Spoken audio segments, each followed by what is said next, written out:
Ano bang ginagawa ko? Ang hangin talaga, as in. Nandito ako sa sa tabing dagat.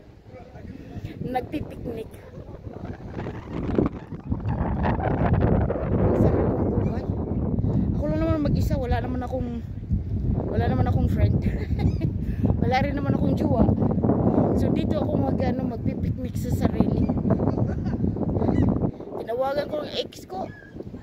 Hindi sumasagot, binablock ko na lang. Diyos ko Lord. So nandito ako. As in, ang ganda.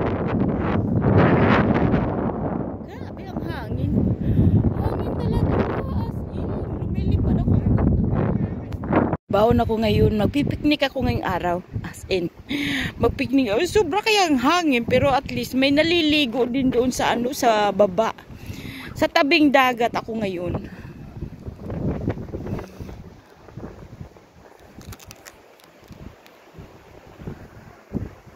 Sa tabing dagat ako ngayon, magpipiknik.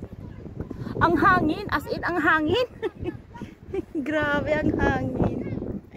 Para akong lumilipad, nandito ako sa tuktok ng batuhan. Ang hangin, as in.